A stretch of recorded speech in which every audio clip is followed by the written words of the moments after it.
আজ তোমাদের জন্য নিয়ে আসলাম একটা মাছের ছবি। দেখো, খুব সহজে একটা সুন্দর মাছ আঁকছি। কেমন করে আঁকছি ভিডিওটা প্রথম থেকে শেষ পর্যন্ত দেখার জন্য অনুরোধ রইল। মুখটা আঁকলাম, এখানে চোখ এঁকে দিলাম, এবার এখানে একটা পাখনা এঁকে এই ভাঁজটা দিলাম। ভাঁজগুলো একটু খুব ভালো করে মন দিয়ে দেখতে হবে, তাহলে তোমরা অনায়াসেই করে ফেলতে পারবে।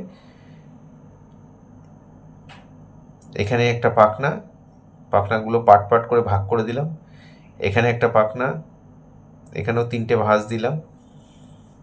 এই পাখনাটাও প্রথমে ভাঁজ করে নিলাম, লেজের মধ্যে এইভাবে দিয়ে দিচ্ছি, লেজটাও এইভাবে ড্র করে দিলাম। ঠিক যেইভাবে আমি যেটার পরে যেটা টানছি, তোমরা যদি ঠিক এইভাবে টানো তাহলে তোমরা অনায়াসেই পেরে যাবে।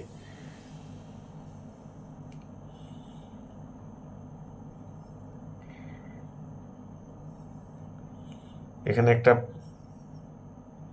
পাখনা এঁকে কানকোর পাশে এঁকে দিলাম, আর পেটের মধ্যে কতগুলো দাগ টেনে দিলাম।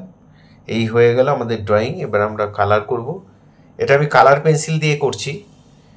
এখানে রোজ পিঙ্ক যে কালারটা, সেই কালারটা দিয়ে করছি। ডিপ লাইট করে করব, সেটা একটু খেয়াল রাখবে কোন দিকে ডিপ করছি কোন দিকে লাইট করছি। রোজ পিঙ্ক কালার দিয়ে ডিপ লাইট করে দিচ্ছি। আমার ডান দিক থেকে আলো ফেলছি, তাই ডিপগুলো সব বাদিকে দিচ্ছি, ডান দিকে লাইট করে দেব।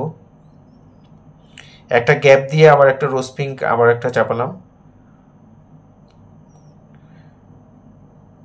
খুব ধরে ধরে সুন্দর করে করবে, একটু মিলিয়ে দেওয়ার চেষ্টা করবে পেন্সিল দিয়ে, তাহলে দেখতে খুব ভালো লাগবে।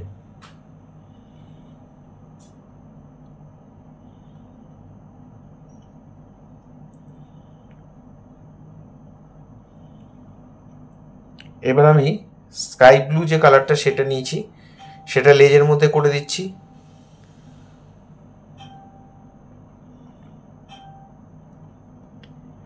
ডিপ থেকে লাইট, ডিপ থেকে লাইট।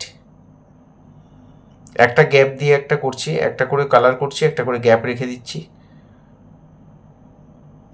এই গ্যাপ জায়গাটার মধ্যে আবার রোজ পিঙ্ক দিয়ে আমি এরকম ডিপ লাইট করে দিলাম।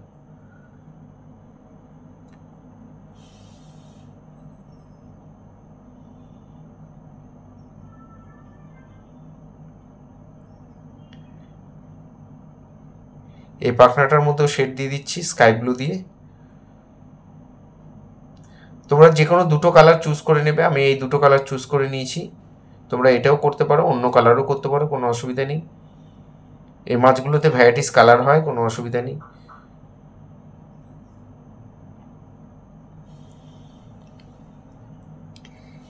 সাধারণত অ্যাকোয়ারিয়ামে এই ধরনের মাছগুলো রাখা হয়। এখানে আমি ইয়েলো দিয়ে দিলাম। আমি 3টে কালার টোটাল চুজ করেছি। দুটো দিয়ে করতে পারতাম, আর একটা কালার দিলাম, দেখতে ভালো লাগবে। মাঝখানে দুটো অংশ ইয়েলো দিয়ে দিলাম। এটাও স্কাই ব্লু দিয়ে শেড দিয়ে দিচ্ছি।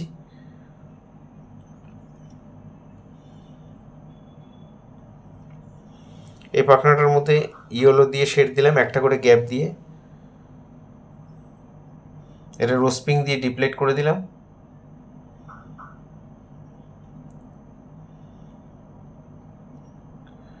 ঠোঁটটা একটু ডিপ করে রোজ পিঙ্কটা ডিপ করে দিলাম।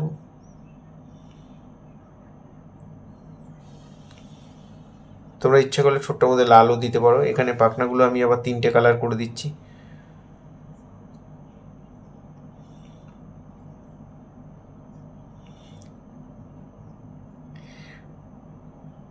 এই ধরনের ভিডিও প্রতিনিয়ত পাওয়ার জন্য অবশ্যই আমার একমাত্র YouTube channel Suryadip art gallery আপনারা অবশ্যই সাবস্ক্রাইব করবেন। ভালো লাগলে লাইক কমেন্ট করবেন, আর বেল আইকনটা প্রেস করে রাখবেন, তাহলে ভিডিও পাঠানোর সাথে সাথে নোটিফিকেশান আপনাদের কাছে পৌঁছে যাবে। ফেসবুকে যারা আছেন, ফেসবুকে তারা অবশ্যই আমাকে ফলো করবেন। পুরো ভিডিওটা দেখার জন্য সবাইকে অসংখ্য অসংখ্য ধন্যবাদ। এইভাবেই সবাই আমার সাথে থাকবেন, পাশে থাকবেন।